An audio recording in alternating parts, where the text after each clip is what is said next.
Bitcoin is close to becoming worthless. Let's go.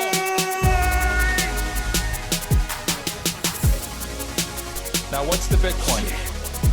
Bitcoin's like rat poison. Yeah. Oh, The greatest scam in history. let's get it. Bitcoin will go to fucking zero. Yeah.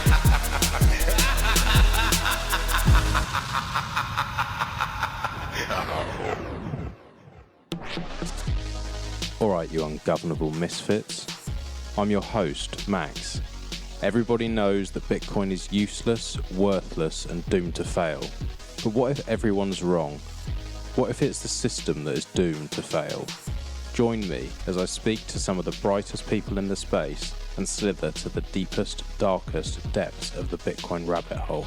Today I had the pleasure of speaking to another Bitcoiner. I spoke to RD. Everyone who knows him on Bitcoin Twitter will know him for his amazing memes, but it was really good for me to sit down and dig a little bit deeper, get to know the man behind the memes, and I'm very glad I did. It was a great interview. I think you're going to really enjoy it. We talked about Bitcoin, obviously. We talked about the future. The timing for this one was absolutely perfect. So thanks again to RD for coming on. Thank you to CoinFloor for sponsoring the show. And thank you to everyone who's been writing in, asking questions, writing good reviews on iTunes and sending this round to your friends and family, and maybe it's a little bit easier to onboard them now with the all-time highs. And well done everyone for sticking in, suffering through the bear market. You very much deserve what's coming. Enjoy. RD, welcome to the show. This has been a very, very long time coming. I've been looking forward to this for a long time, trying to coax you across to bit by bit, and I finally snagged you at what feels like the perfect time. How are you? Hi, Max. Yeah, thanks for having me on, mate. Sorry it's taken so long. I think you were the first person to ask me, and I've done a few, but they've all sort of been pushed on me, like I couldn't even say no to all the others. So I felt really bad that I hadn't come on yours and you were the first person to ask me. So yeah, and I'm really happy to be on, mate. Thank you for having me. Well, I was hoping to take your virginity, but you've been warmed up for me. I actually listened to one of them you did with the other 21ism boys, and yeah, it was really good. And you're like, oh, I'm not sure, like I don't know what I'm going to say. And then I listened to that, and I was like, no, you're definitely coming on. You've got lots to say. So yeah, no, it's great to have you on, and obviously we chat a fair bit in the background, but I just thought it'd be really cool to talk through some of the stuff you've been doing. I mean, anyone on Bitcoin Twitter knows you for your memes and everything that you've got on there. You've got some absolute belters at the moment, at a perfect time as well. Because when we'd originally spoken, you're like, oh, you know, it'd be nice when we're getting close to all time highs, and well, here we are. Exactly. Yeah, I know. I was actually watching the price today, and I'm thinking, can't believe it's happening today. When we said let's do it near all-time high, and yeah, it's that's where we are right now, pretty much. Yeah, well, I was waiting because I knew that we were getting close, so I just did a massive stack this morning, just so I knew I'd definitely get you on. So that's me moving the markets. Brilliant. Well done, mate. Well done. Giga Chad. How are you feeling about it then? Are you feeling short? Are you feeling like you haven't clamoured enough, or are you feeling like, okay, no, I've got enough, I'm happy, I'm ready for this bull run? I am chuffed to bits, mate. I felt like I was positioned probably about 3 months ago, like more than where I wanted to be, and I just constantly DCA in now. Got to where I wanted to be. DCA in for the rest of it for the next 10 years for me now. Very nice. Yeah, and like, of course, everyone's going to look back and go, oh, I wish I bought more. I wish I bought more then. But the truth is, you know, I couldn't have. You know, I haven't had holidays for a few years and put a lot of things off to get myself where I am now. So, yeah, I'm there, mate. I'm ready. Let's ride it all the way up. I like it. Proper low time preference thinking, and it pays off. And Yeah. I love those kind of stories. I love to hear when people have gone through that sacrifice. It's something I've been doing myself. And everyone, everyone who I'm close to and speaking to, and in the background, the true believers, everyone is living that life of like, I need new tires. Oh, they can go a little bit longer. Oh, I actually need some shoes without fucking holes in them. No, they can hold out. And we've been doing it for years. And it's a nice feeling.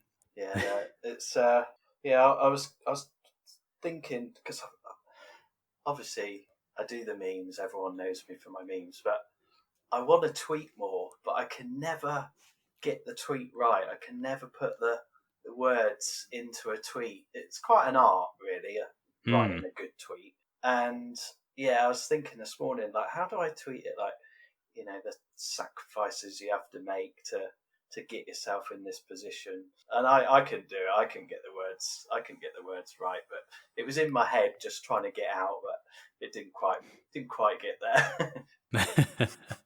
It's hard, isn't it, to put things into words? But I guess that's why you do your memes, because I've been having a look through some of yours recently, and they just crack me up. And some of them, like the one you just sent as well with the Phoenix and these sort of ones, they're just, you don't need words for that. Like it's so clear, it's so concise, and it's so powerful. Yeah. For someone like me, like I'm a dyslexic fuck. Like it takes me forever to read anything. And I'll switch things around, and like nothing makes sense. But that's why I love audio and I love memes, because a picture paints 1,000 words. And I think especially now, like what we're coming into with what feels like a serious bull run, it's going to be incredible having those sort of memes to bring new people into the space, and also just to shit on all the no-coiners that have been winding us up for the last couple of years.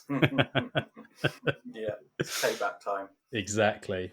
Going back on what you said there about being dyslexic, I'm dyslexic too, and I think that's part of the meme. The meme thing for me is because I can't get my words out easily, not onto paper or on the screen anyway. I just feel like I can express myself in a meme so much better than I can in words, certainly written words anyway.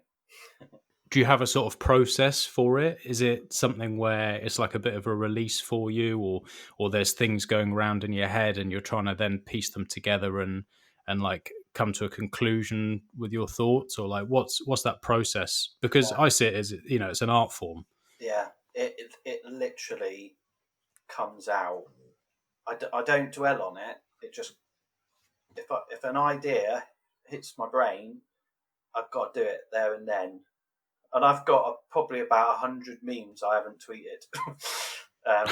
Really? Yeah, just because. Wow. Like, I've made them, and then sometimes I look at them and go, "Is that any good?" Don't know. Or other times I go, "I'll save that one," just like the one I've tweeted today with the Phoenix. I literally held that. I've had that for I made that about 4 or 5 months ago, and when I looked at it, I just went, that's an all-time high meme. That's it. That is my all-time high meme. And so I held on to it until today. And I don't know whether we quite touched it or not. We were about $100,000 short, something like that. $100 short. Mm-hmm. Not quite there yet. Well, we are. I feel like we are $100,000 short of where we should be. But yeah. Exactly. Yeah. So that's what happens with me. My cat's coughing in the background. Yeah, well, I've got my dog fucking around eating something he shouldn't be at my feet, which I'm having to ignore, little sod. But he's celebrating today. He's a hodler himself, so he's just charging around the house happy. That's it. With these memes, you're saying you have like 100 and they haven't come out yet, and some of them are because of a timing thing. Do you also have ones where maybe you you feel like, okay, I'm enjoying making this and I feel like I'm almost there, but then something distracts you and you'll jump into something else and you'll then come back to that later. Yeah, 100%. Yeah, I probably, I don't like not finishing things, so I'd rather finish it. But then, if a new idea that's better than the one that I'm currently working on, I'll probably run with that first, and then sometimes they just get forgotten about, and that's how it goes. So I work for myself as well. So not only am I doing this, and I'm doing this in my spare time, but I run my own business. I'm self-employed, so I have a lot to think about and organise with that as well. So that takes up a lot of my brain space, just generally. Do you know what I mean? So they don't work very well hand in hand, to be honest, because one thing can distract me from the other. Do you know what I mean? And it's all down to my self-control on what I work on and when. So it's not ideal, but I love doing the memes, and I can't help myself really. Can't stop it. And when I get going, I just have to go with it. I also love my job. I've loved working for myself. Doesn't really feel like a job, so I'm doing two things that I'm really quite passionate about. And they maybe Bitcoin is taking a bit more of my mind space, if you like, just lately. Certainly this year with the pandemic and the lockdown and everything, it gave me more free time where I didn't need to think about work. So that's kind of how it all got started, really, I think. Yeah, I mean the pandemic stuff is something we haven't really talked about in the background before. What's your feeling on it? Because I don't get to speak to many other Brits on the show. I speak to a lot of Americans mainly, and it is different. How are you finding it? Like, what are you seeing from the normies? How are people reacting? Yeah. Where do you see this all going? Because I do think that we do live, obviously we live in this Bitcoiner bubble. Most Bitcoiners I speak to are like, I don't give a shit, mate. I'll do what I want, like it with everything in life. But, what are you seeing from everybody else? Yeah, well, it's interesting because of my job, I go around and I see different people from different backgrounds. So it's not like a normal job where you see the same people every day, or the same industry, the same. You're all the same. If you're doing the same job, you're sort of living a similar life. If you're all sort of on the same kind of salary, do you know what I mean? So Mm-hmm. I don't get that, because certainly did in my old job, but since I started doing this, and I've been doing it 12 years now, what I do, and I I I can literally be on a council estate for one job and drive to my next job, and it's a country manor house. Do you know what I mean? Mm-hmm. So, Mm-hmm. and I go to everyone in between as well. So I get to talk to different people from different backgrounds, different sort of wealth classes, if you like. I think it gives me quite a unique perspective on everything, just because I get to talk to people from sort of every different, Walk of life. walk of life. That was what I was looking for. Yeah, taking all that into consideration, I've got to say, not that many people that I go to are particularly worried, scared. Don't get me wrong, some are really scared. But what I have found is, because a lot of my clients are elderly, sort of 65, at retirement, over retirement age. I'd say most of them, my private clients, and then they're not that bothered. they honestly, I can't be bothered with all this. These masks are stupid. Do you know what I mean? And they're like, I've had a good life. I don't care if that bloody virus gets me. And I just think, good for you. Do you know what I mean? I'm glad that people aren't getting too worked up about it. And I'd say the majority of the people I see are not. They're certainly, as the longer it goes on and the more restrictions they're putting on us, getting more and more fed up with it, which I am as well. Yeah. But yeah, that's the general feeling I get from it. Me personally, I've always treated it like I'm going to be respectful to how other people feel about it. Yeah, because most of the time I'm going into other people's houses and it's their house, and if they want me to wear a mask, I'll wear a mask. Do you know what I mean? It's not a big deal for me just to wear a mask. It's their house. If it was my house, I'd make the rules as well. Do you know what I mean? So, and quite often I turn up in places and they don't want me to wear one. So, I've always approached it that way, to be respectful of other people and how they feel about it. I haven't been going out much anyway. Me and South Bank met for lunch, and you lunched us out that day, Max, didn't you? Yeah, I know. I missed out as well. That was a good chat, mate. Yeah, I knew it would be as well. I was gutted, and it wasn't too far from me. I knew it was going to be a good one. But yeah, we Next went out time. for lunch. We chilled. We weren't worried about it. And yeah, just generally, I just look at the numbers, mate. I look at the numbers and I go, 99.99 chance of someone my age dying of it. Yeah. I'm fit and healthy, and I'm like, I'm so sorry, but I am not scared of this one bit. Do you know what I mean? I got more chance of being in a car accident tomorrow than dying of that. So that's my feeling. Now, if I was a bit older, I might have a bit of a different opinion on it. And personally, I would probably make different choices. Do you know what I mean? I would maybe get the shopping ordered in instead of going to the shops. Just little things like that. But, being where I am in my life and, being fit and healthy and generally looking after myself enough to keep myself healthy. That's the way I look at it. So, I don't have much fear of it. I don't have any fear of it. But I'm just trying to, like I said, be respectful of what other people feel about it.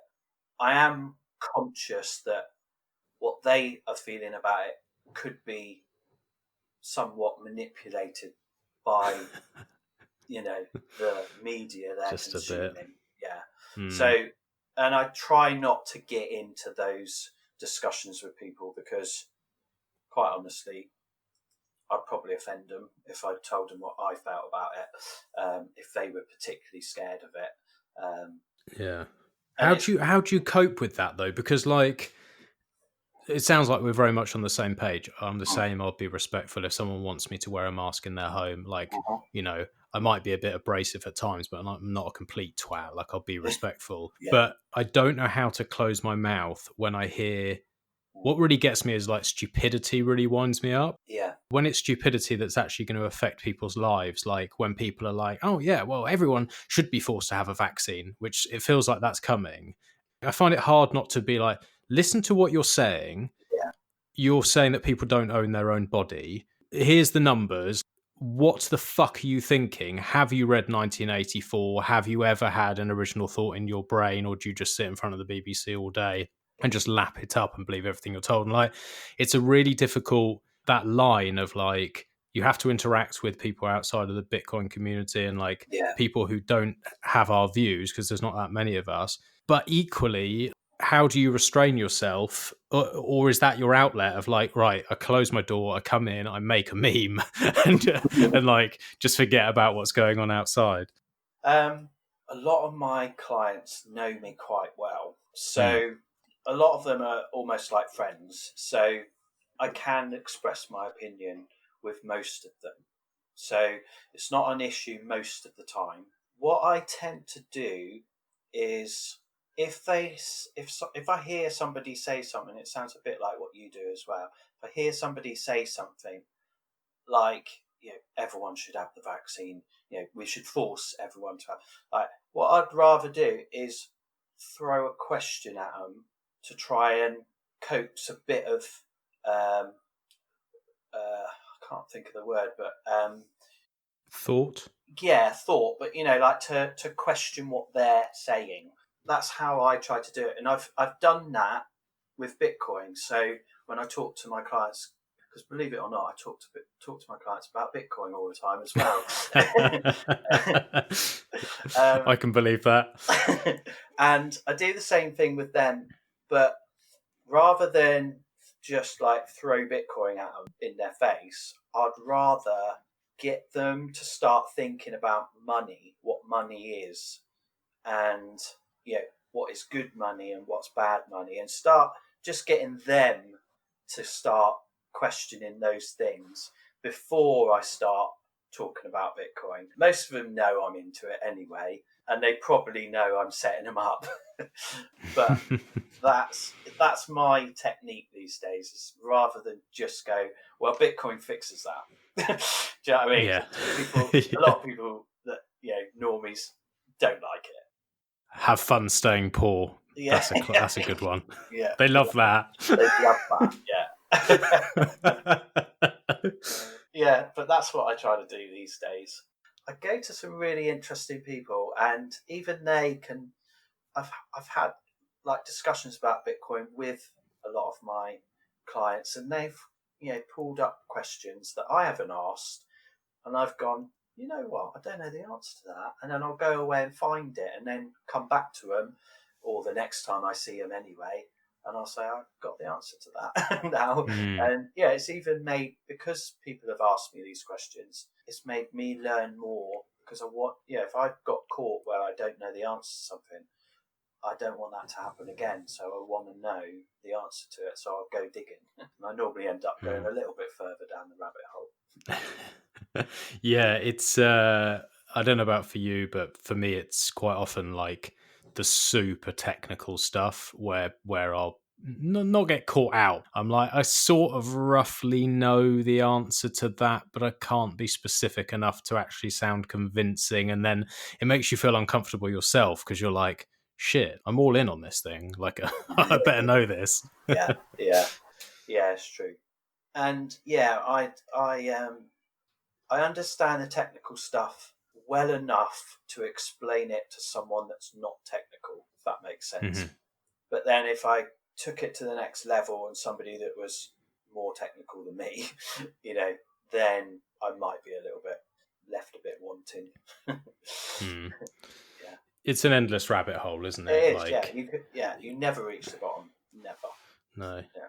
It's something that, I mean, that's certainly for me, like the technical stuff I've really been trying especially the last 6 months, to wrap my head around, really focusing the show more on privacy so that people can actually think about these things. Like we're talking about, what if vaccines are forced? What if all this stuff starts happening? Well, if all that stuff starts happening, then we better make sure that we have some freedom money, because you're going to fucking need it. And so it's been a real journey trying to, just wrap your head around, like, okay, how do you run a node? How do you use the cold card? How do you look into multi-sig? How do you do all this stuff? And like you said, no matter what you do, there's always another step. There's always like someone will say, oh yeah, well, did you run that over Tor? Did you do this? And you're like, Jesus, like I don't know where that perfect privacy comes unless you are like dedicating your whole time to this. Like, it's so hard. Oh yeah, it is. But I think it's hard because of the system we live in at the moment. So we're going to have a privacy war. It's already started, really. Bitcoin is part of it. And the winner, I believe, will be on the side of privacy. But it's going to happen slowly because of how difficult it is at the moment to be, to have more privacy, because everything, all the rails at the moment are non-privacy designed. So, and everyone's on those rails. So you've literally got to get off the rail track to go private. Do you know what I mean? So what's happening is that private things, they'll build their own rails, just like Bitcoin is, and other things, more private ways to use the internet. All this is being built, and I just think it'll win, because I think it feels to me like a battle between good and evil, and I just think that good will win. Do you know what I mean? That's how I feel about it, and I'm always an optimistic, the glass is half full kind of person. So maybe naively, I don't know, but I always believe that it is going to be better. That good will triumph over evil. It's an Exactly. interesting way of looking at it, actually, because when you really boil it down, there's a lot of things in Bitcoin where things are really boiled down, where you really get to the root of things, and that's how you can clearly see why this is a better system or how things are going to play out. But looking at it like that, like you've just described as good and evil, really makes a lot of sense, because it does feel that way. Like, unless we're complete lunatics, all of us in this space, and somehow we're just completely wrong, and somehow surveillance is great and authoritarian governments are great, and all the stuff that's going on is for our, is best for people, which I'm so fucking sure that we're not wrong on it. It does feel that there are so many people that care. There's so much. It's like people are in this with their hearts, it feels like. Yeah. And the other side is, it's money, it's power, it's control, it's dominance. And this space, although, people can be really hard on each other, and, we can be a ruthless bunch. But at the end of the day, like, most people here with open hearts, like, I'm willing to hold the line. I'm willing to bet on what I believe in. I'm willing to put the work in. I'm willing to help other people. I want to see freedom. No one's looking for more control. All they want is control of themselves. And so, when you boil that down, I do think you're right. And it gives me a lot of hope speaking to people like you who are hopeful, because there's a lot of pessimism as well. Like, it can, when you really dig deep and start to understand how things work and what we're fighting against, like, it can be pretty depressing. It can be pretty depressing unless you have that hope, and that's what Bitcoin is. I think Bitcoin is hope to so many of us. It is, yeah. And I'm actually working on a meme at the moment that I haven't tweeted it because it's quite a precarious one. Okay. Because it's Pandora. The meme is Pandora's box, Mhm. and it's Bitcoin is inside Pandora's box. And I don't know if you know the story of Pandora's box, but there wasn't much good that came out of the box, basically. But the last thing, so there's different versions of the story, but one version, which I think is it's sort of held as the main version that people believe is the original, or the original answer, is that Pandora went back to the box after all the bad things had come out, and there was one thing left, and it was Bitcoin, and it was hope, and hope is Bitcoin is hope. So that's how I'm looking at the meme. But it's one that I'm stewing on at the moment. I made it really quick, but I'm looking at it and I'm thinking, I think I'm just going to have to throw it out there and see what kind of reception it gets, really. Because I'm sure if Bitcoin Tina doesn't like it, he's going to rip my nads off. But he'll rip your nads off one day or another anyway. It's quite a regular occurrence with me, to be honest. But I love him. He's great. But yeah, so stewing on that one. I have actually been talking to Robert Breedlove about it a bit as well, because he's working on a piece, his next piece, and I can't remember what he said now, but he said it was quite relevant to what he was working on. So yeah, we were kind of sort of brainstorming on it a little bit. So I think I am just going to have to chuck it out there and see what happens. Yeah, you never know what's going to stick. It's you just never know. Sometimes it's just the most random ones that really take off, and you can't know. I guess a lot of it's timing as well. Oh, definitely, yeah. Was it you who did that quad 4 one? Yeah. The oh no. Yeah, that one. Yeah. That. It caught me just at the right time. I was flicking through my phone and that came up, and I watched it so many times. I was absolutely creasing. Then my missus came in. She was like, "That's from that's a TikTok," and I was like, "That's a what?" And she was like, "That's a TikTok." That was fucking hilarious. That guy. I like because I think it's because I'd been off Twitter for a few days. I'd seen him just having that interview being just an arrogant twat. Yeah. And then I saw that and I was just like, brilliant. Nailed it. Well, I love getting the bears back. I love getting them back, man.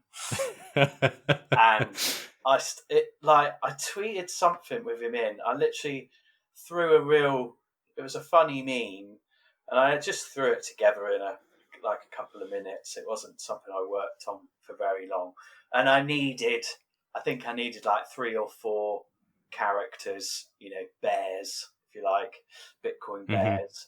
And I thought, oh yeah, he's been slagging it off. He'll do. I chuck him into it, and I tagged them all in it. And he blocked me. It's the first time I'd even tweeted, at him. Oh, and he really? blocked me straight away. And I thought, right, you're gonna get it now. What fair a enough. sensitive soul. Yeah.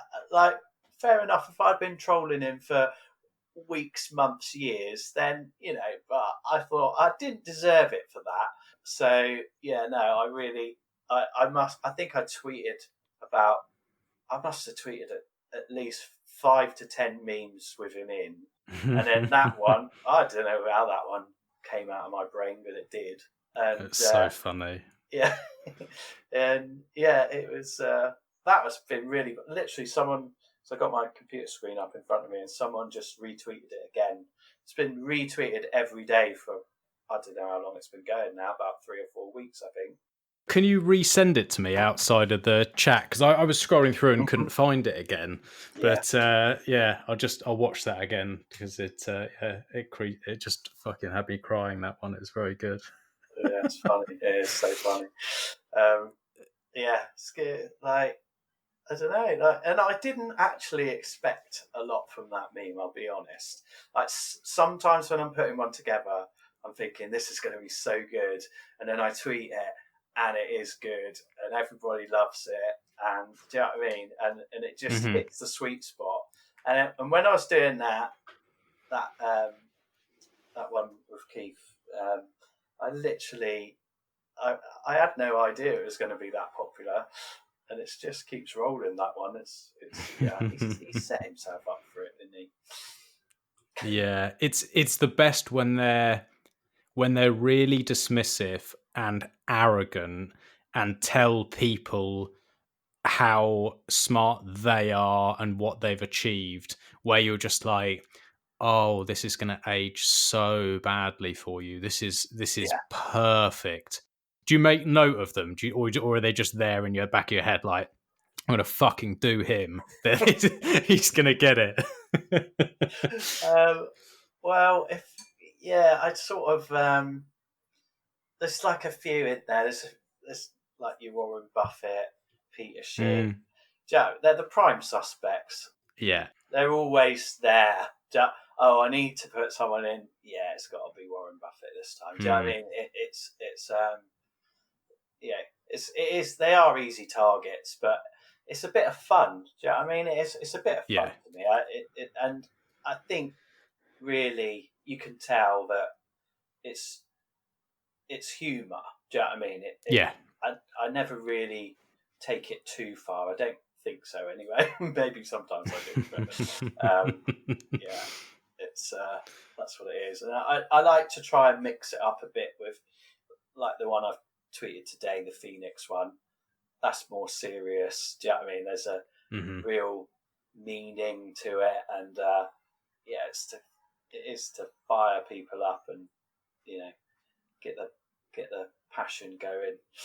Yeah. So I like to mix it up. It's not all funny stuff, but sort of serious stuff as well.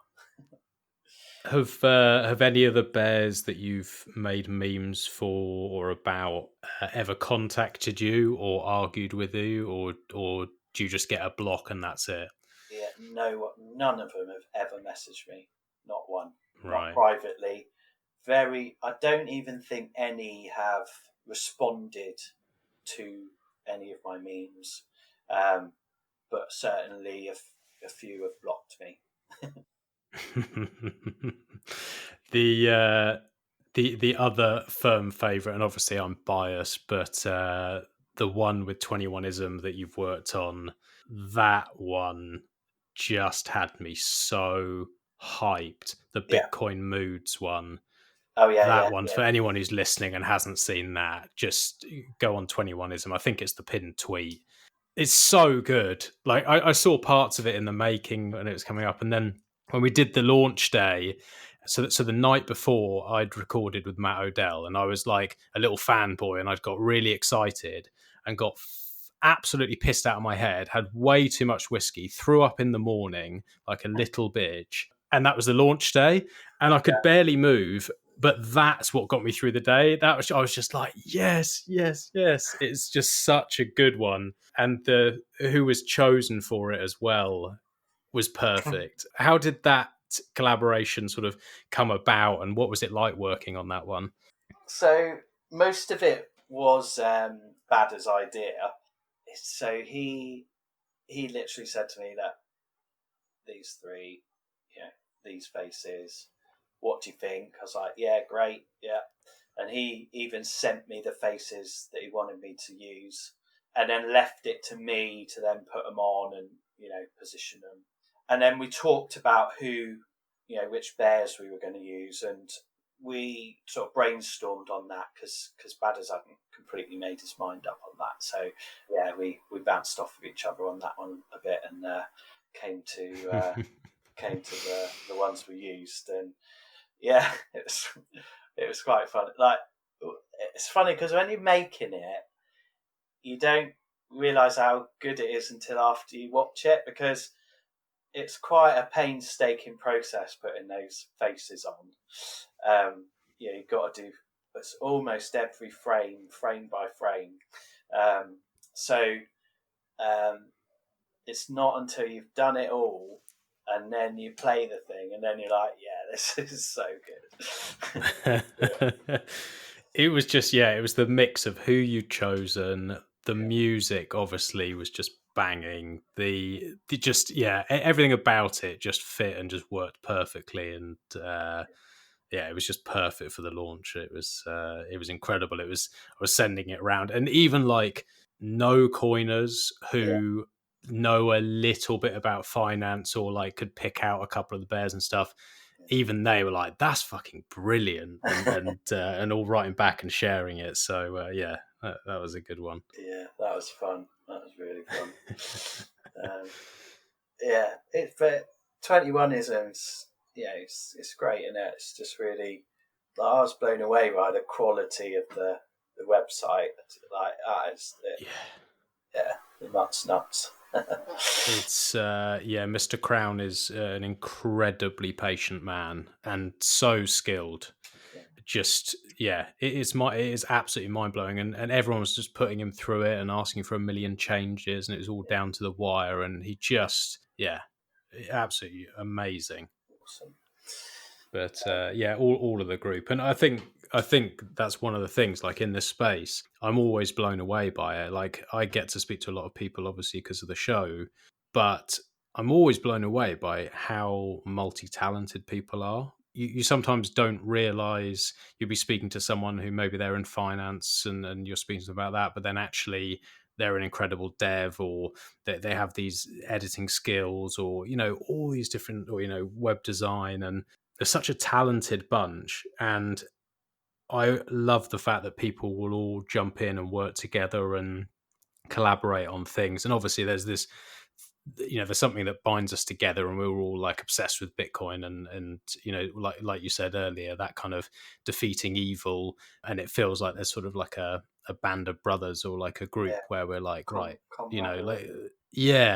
it's just, have you ever sort of come across anything like that before in life, in outside of this? No. No, not at all. No, it blows me away as well. Everyone is happy to help you out, discuss ideas, and if you need to discuss other things as well, We all just sort of seem to club together. It's like, it's a community. It's what it is, isn't it? It's like we're all just looking out for each other, and it's really something quite special, really. It's hard to put into words for me.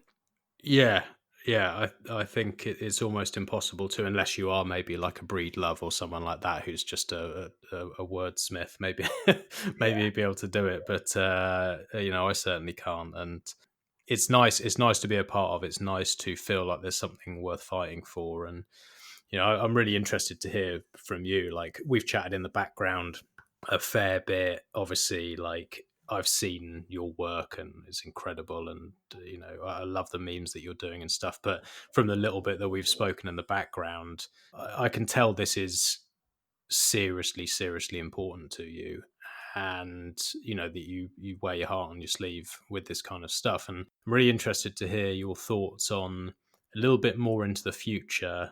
Let's just say that we're right, and let's just say that things go the way that we're thinking they're going to go.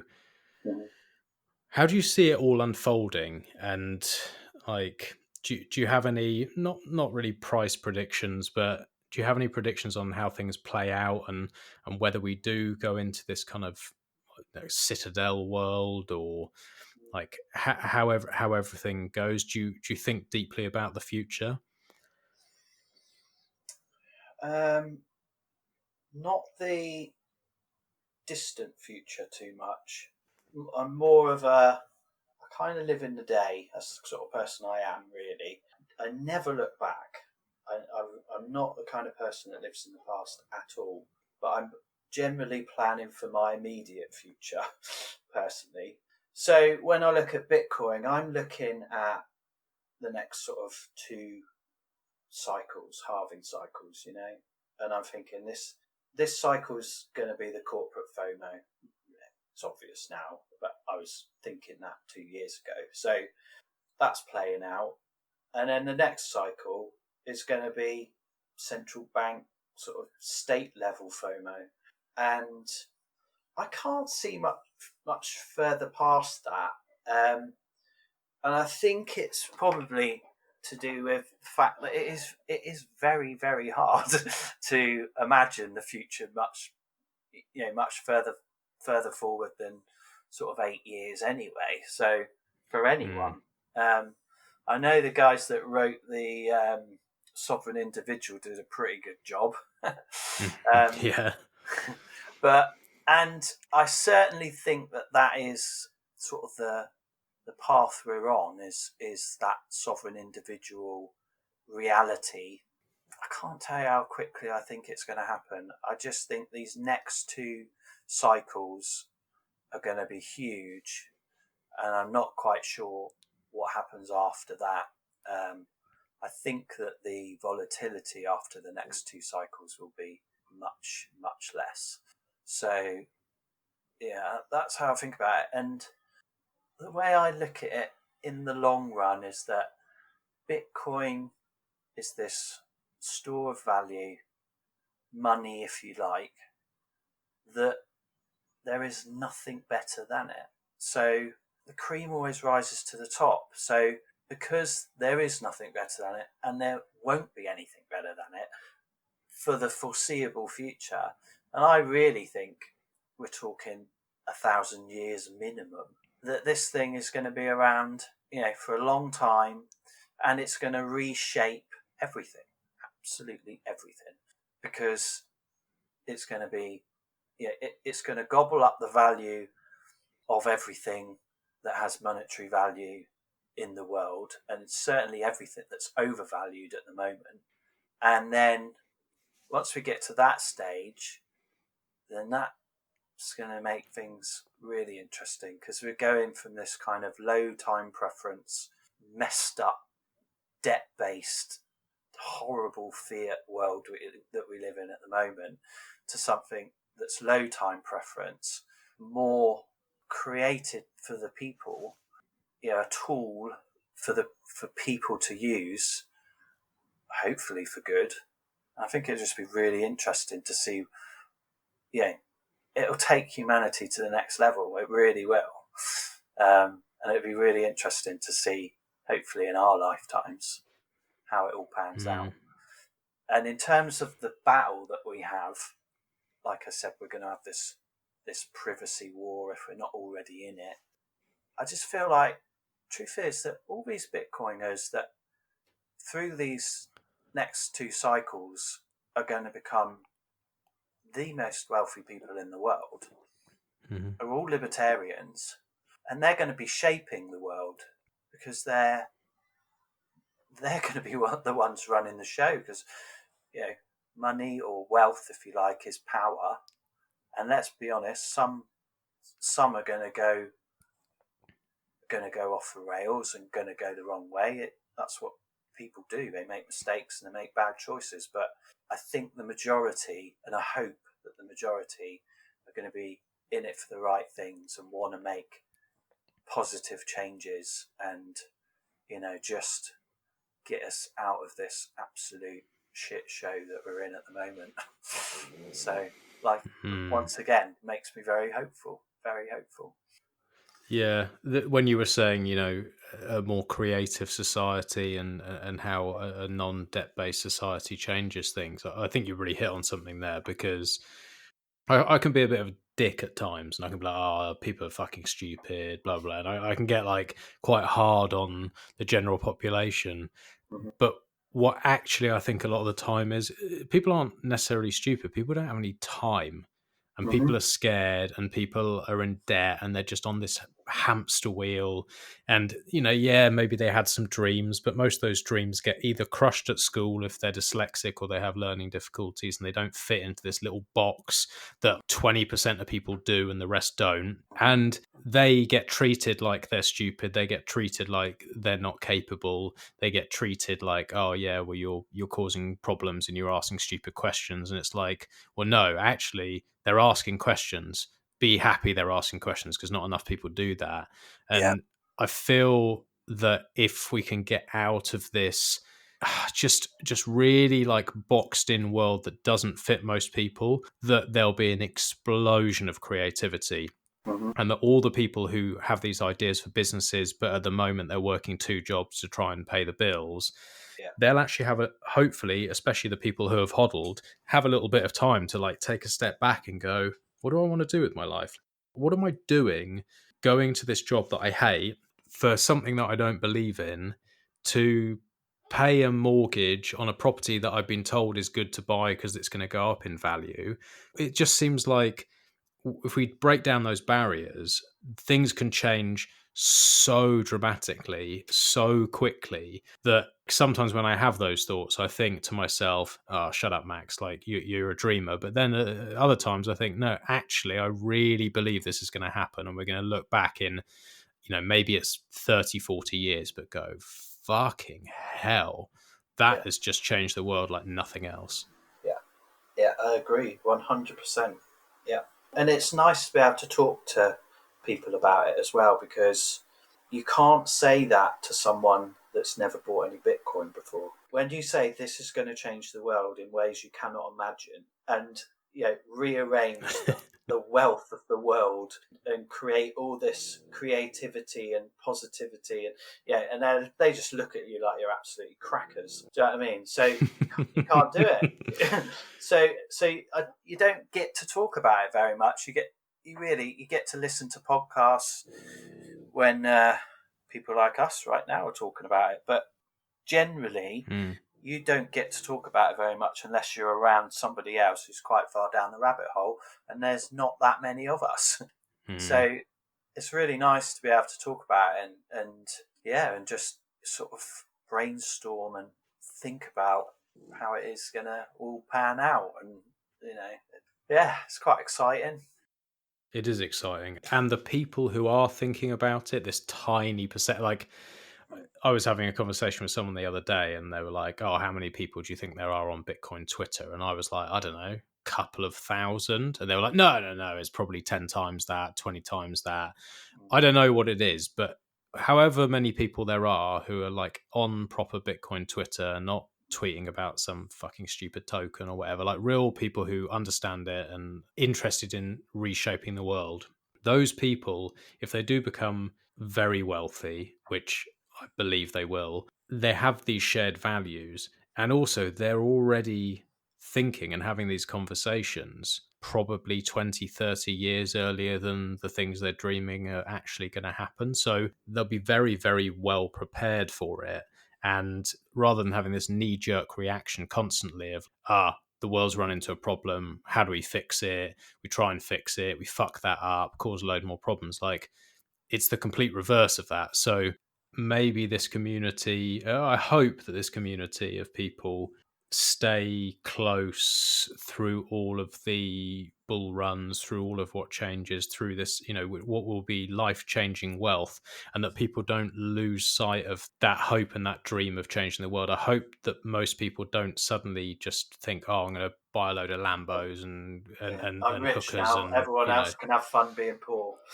yeah, exactly that. And like it's funny, it's funny to talk about, but then equally I really hope that doesn't happen, because I don't think that brings real happiness. I think a lot of the problems where people feel down and people feel depressed and like all of these things that are really surging all over the world, like especially with young males, people are really depressed.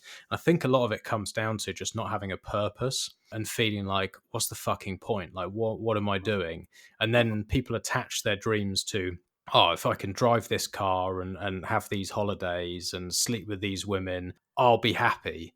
And then they get there, or if they get there, they realize that's really shallow. I'm still not happy, because they're not achieving anything. And I am hoping that this group can actually achieve something real and actually make changes where they can be proud of, and on their deathbed they can say like, fuck, I did something worthwhile. Well, you see, the good thing about Bitcoin is that even if they do piss it all up against the wall and buy Lambos and spend it on shit that they shouldn't have, that will trickle down. So they're going to waste it, but it'll trickle down, rather than the system that we have at the moment, which just favours the wealthy and keeps them in that position forever. I believe that it'll trickle down and somebody else will get the coins, if you like, and maybe do something better with them than the last guy. Yeah.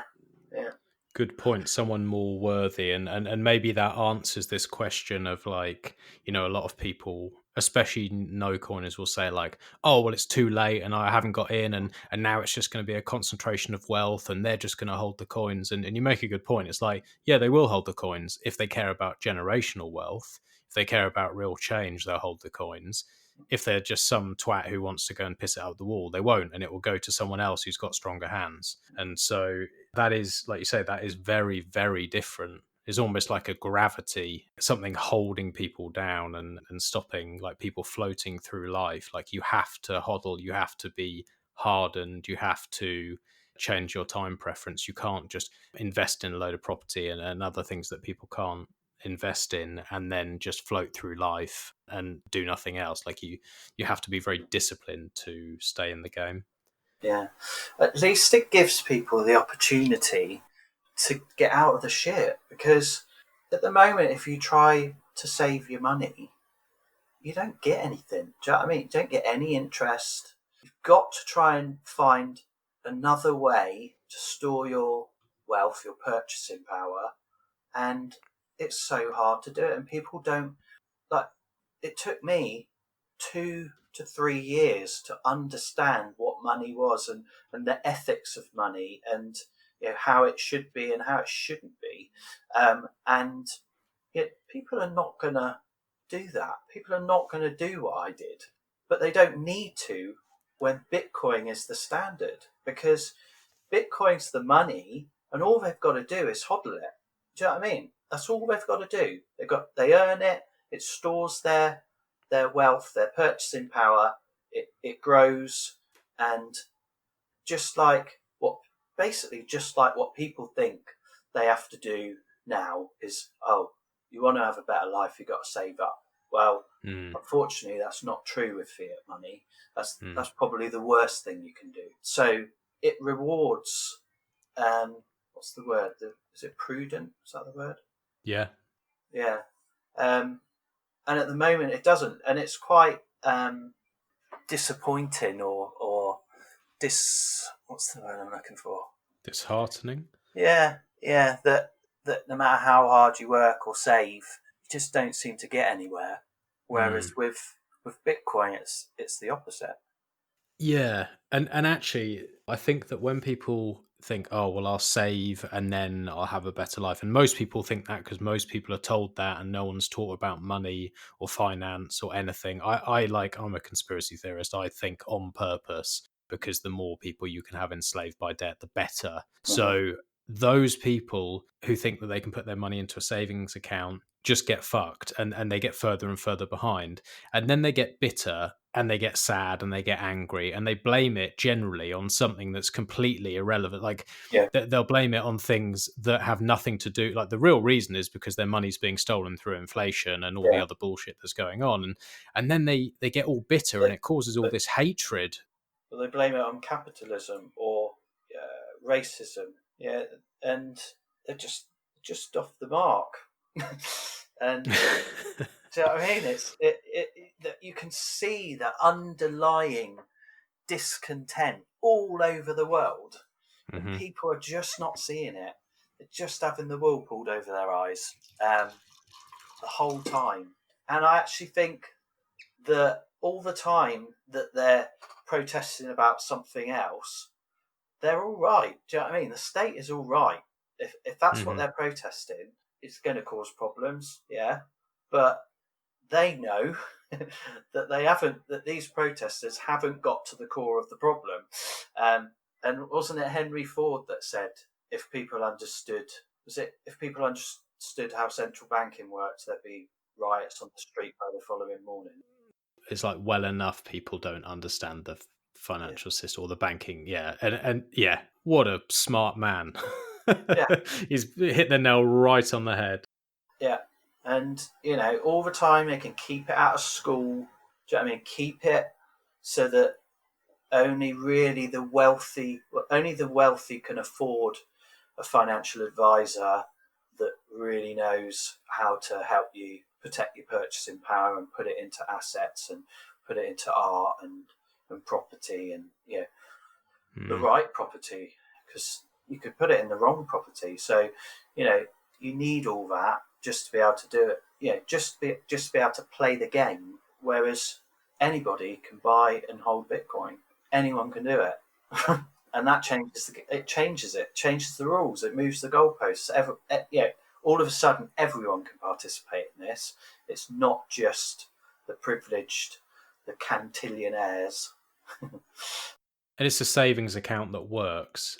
I say that to people a lot. They're like, "Oh yeah, well, the people who got in early have made more." I'm like, "Yeah, they deserve to because they took a risk and everyone thought they were fucking crazy. No one believed what they were saying and they had to put in the effort to understand it, and so they deserve that." But the people who come in later, they still are better off. Like you're saying, like they're still better off. It's still a savings account that works.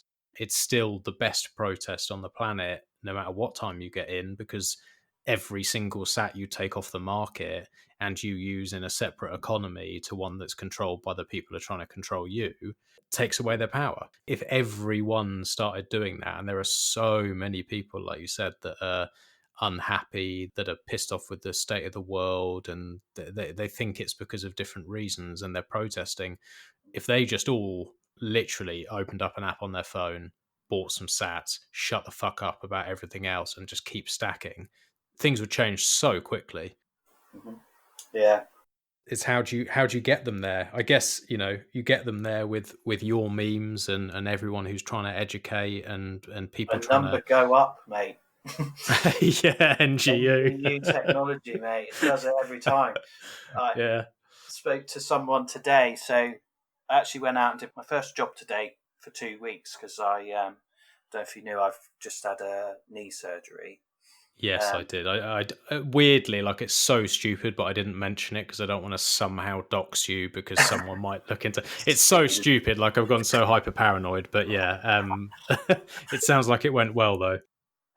Yeah, well, I think so. It's I'm not in pain, not easy to walk about at the moment, but yeah, it seems to be getting there, sort of at a acceptable pace, if you like.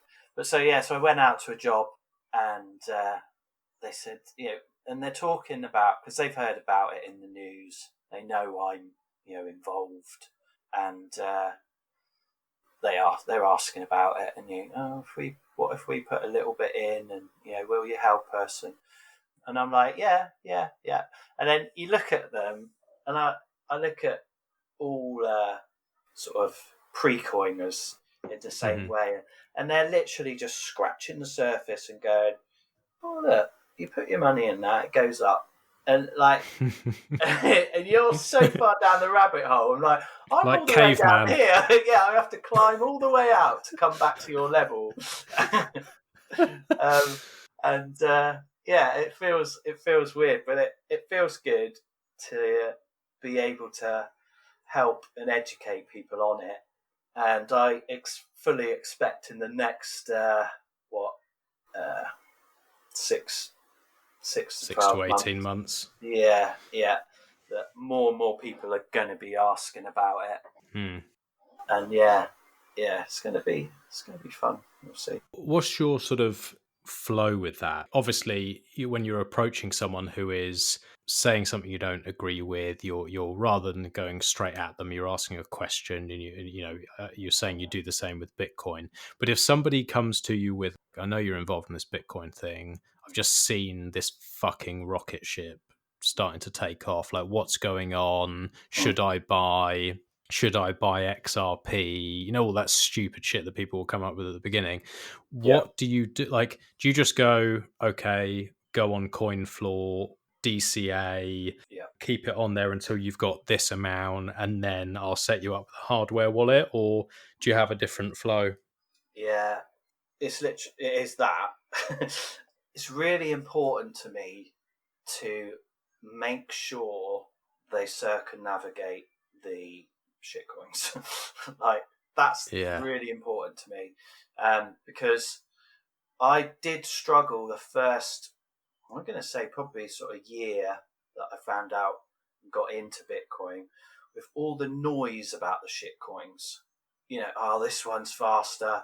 Look at this one, it's only this much, and it could be the price of Bitcoin in 2 years' time. That's the next Bitcoin. Do you know what I mean? It was so much noise to get through. So what I want to literally, right at the start, one of the first things I say is, do not look at any of the others. Yeah. And if they ask why, then I'll give a pretty brief, abrupt reasoning for that. Mm-hmm. And if they don't ask why, I don't go into it, because there's just no point. So because to me that means that they've heard the message, and they're taking my advice anyway. So I do that, and then that's a really important bit. And then just getting them on an exchange and getting them started, DCAing in. You get some people who are just going to go, right, I'm going to buy a whole Bitcoin, and they do it. My builder dropped 50 grand on it the other day. Really? I've been banging onto him for so long, and he went, right, this Bitcoin thing, I want to buy it. I was like, right, how much? He's like, 50 grand. Fucking all right then. And this was like back in March, so he's a happy boy. And the same thing, it's like, you just have to. Luckily, older guy, and he was just like, yeah, just tell me what I do, I'll just buy that. And I didn't have to go into the whole shitcoin thing. But it's like, how do you get them on there and then be safe? And then also, how do you find that balance of, on this show, I push the privacy side. I try and get people, although CoinFloor is my sponsor, I love them to pieces. I push people their way. But if people are a little bit more tech savvy, I will say to them, like, try and go no KYC if you can, and try and keep it on a cold card and all that side of things. But there's a really fine line between this person can probably be able to do that and not actually fuck up and lose all their money. And then there's others where you're like, no, as much as I'd like them to go no KYC, as much as I'd like to coin join, as much as all of that is great, right now, they just have to go on an exchange, store it on an exchange that I trust until it becomes more valuable, or they're willing to learn, because it's too hard for most people, a lot of this stuff. Like, how do you manage that? Well, I've got to be honest that I don't normally come across anyone that's going to be technical enough to go privacy, to go no KYC, to run a full node. That is, I'm not coming into contact with them, people like that, even though I'm in that sort of line of work. I don't deal, it's only me. So perhaps if I went to some seminar or something and I started to mingle with some more technical people, then certainly there, but that doesn't happen, and certainly hasn't happened this year. So it's not something that I'm generally talking about much anyway. I do if the questions come up, but once again, it's quite a few steps down the rabbit hole. So, and whereas most people are still literally focused on number go up, I fully expect some of the people that I've helped to get into it to want to know more and to want to get more involved, but not yet. I think we're probably maybe another 3, 4, 5 years away from that, I think. Another cycle away where it's life-changing money, and then they're Exactly. like, okay, right. And then their conviction grows. I think that's the other thing is like, there's very few people who come in and don't see their value go up and they're still interested. Most people have to see the value go up to then be like, oh, okay, no, this was right. And then they have the conviction. It's rare to have people who come in, buy a top, lose money, and still be interested. I think that's quite rare. Yeah, for sure. Yeah. It's I agree. It was for me completely separate of what we were talking about. Like going to price, I got in the 1st of October 2017. That was when I first bought my first 50 quid's worth, and the price was something. I think it was around $2,000 to $3,000 at that time. So even though I rode that bull run up, I had no idea what I'd bought. Like that first 50 quid, or like I knew because I was like I was listening to an audiobook, and that was what got me to, that was my orange pill story, if you like. And I rode that bull market up in the December, and I was like, oh my God, I'm going to be a millionaire next year on my £50 investment. And then obviously it come back down over the course of 2018, and it came back down to roughly the same price it was the day I bought it, and never went any lower.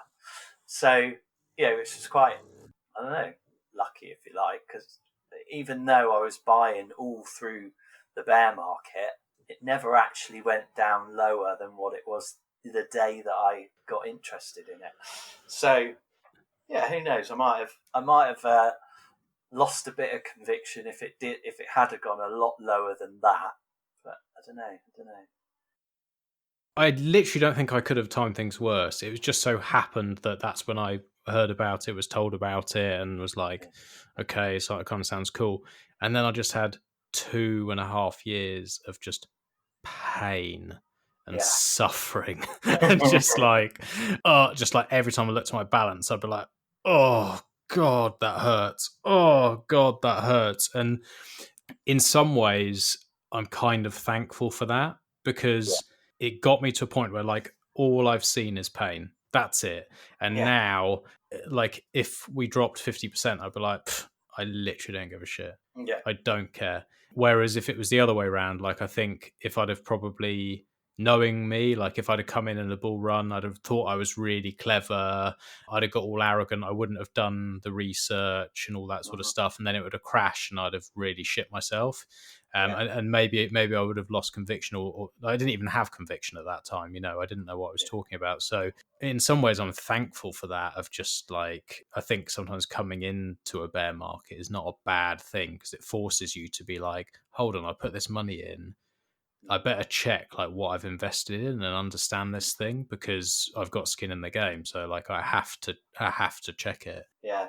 It definitely changes your perspective on things, I think. For me, it was like literally October to the December 2017. It's like, this is amazing. What is this? I'm a genius. I'm a genius. I'm going to get a Lambo next year.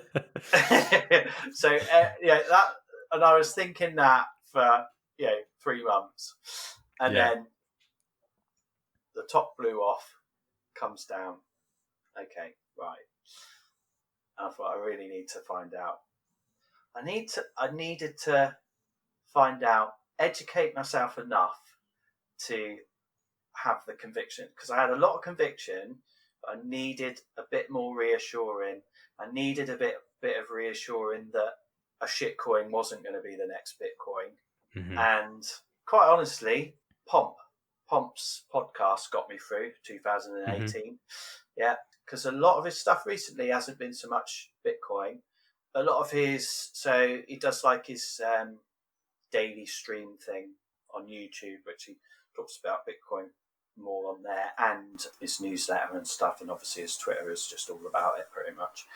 But 2018, I would say at least 80 to 90% of his podcasts were about either Bitcoin or crypto generally, and I found it really useful.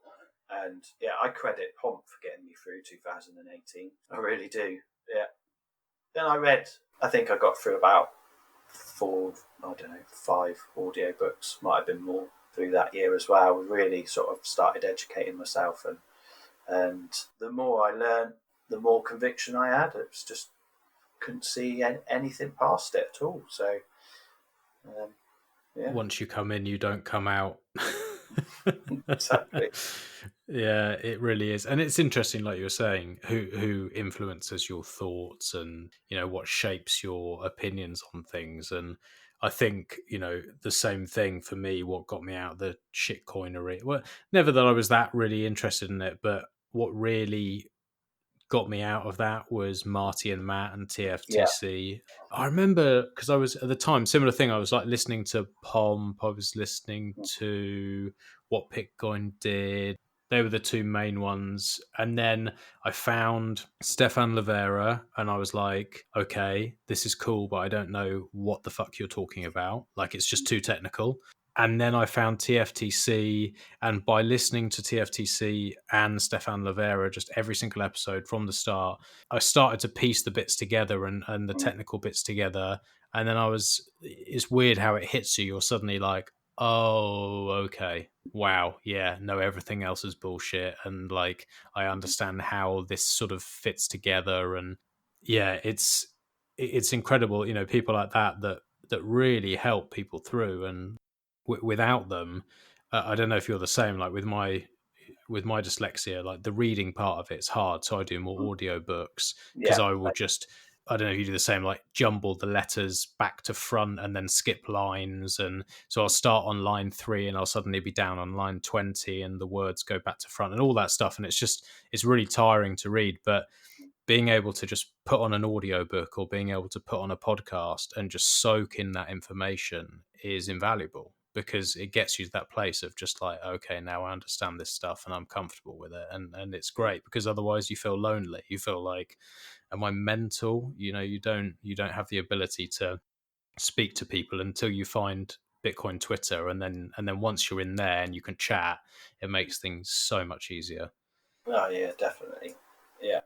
Yeah, and it's all podcasts and audiobooks for me, because although my dyslexia isn't jumbling words up, as I read, my brain just puts different words in there. Yeah. It's just so weird. I'll read it, and like I've read it in one way, in my own way, and then if I read it again, it's like, oh shit, I've just totally read it completely wrong. It's just so weird. So I'm completely capable of reading it, and yeah, I do it all the time. Even with like people text me, and I'll text them back and go, oh yeah, no, and they'll be like, what do you mean yeah, no? I wasn't, like that. That makes no sense to the question that I just asked, and then I read it again.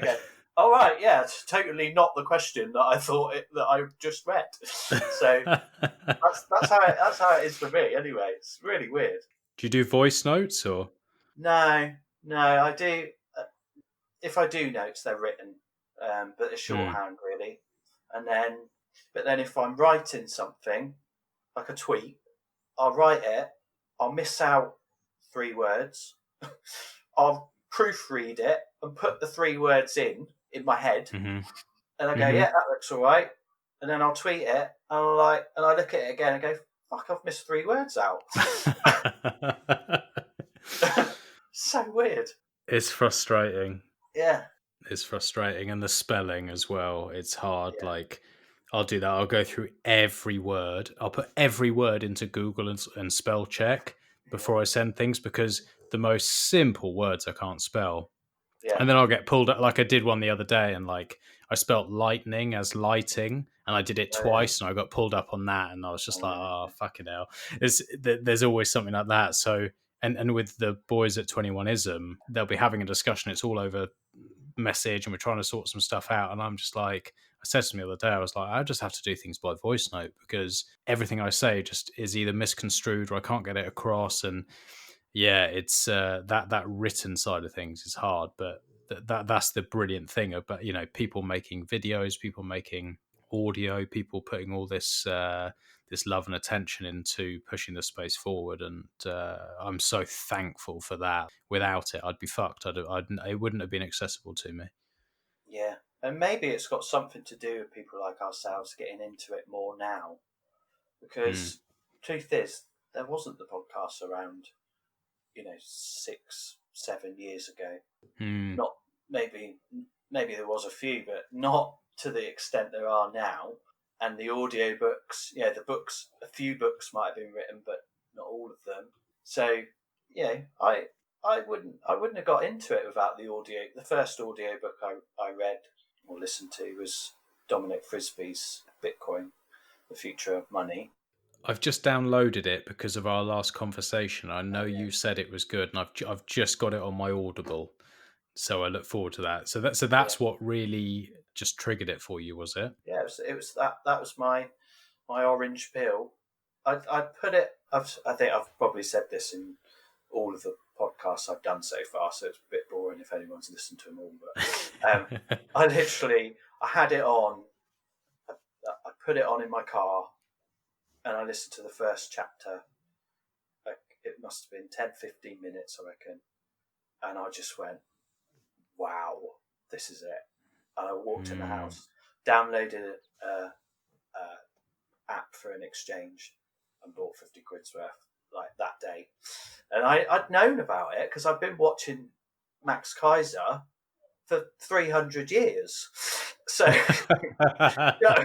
so I knew about it. I just never did anything about it until I read that book, that first chapter of the audiobook, and it just blew my mind. And I went, this is the thing I've been looking for at least a year, because I've been listening to books about capitalism and like the state, things about the state, the banking crisis. Yeah, I had all these questions about the banking crisis and money and debt, and because nobody understands debt. Like, oh well, who are we in debt to then?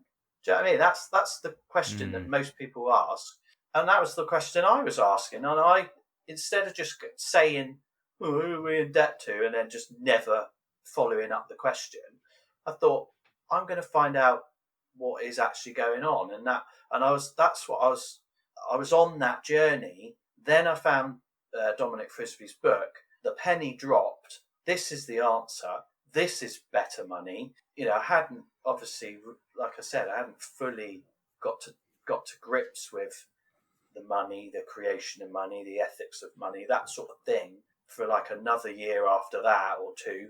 But that put me on the right path. All of a sudden, the pieces were starting to come together. Yeah, it was brilliant. And the thing about this book is, because it's really it's not very well known, because I don't think it was released in the US. But I'm always going to plug it because it was my orange pill story.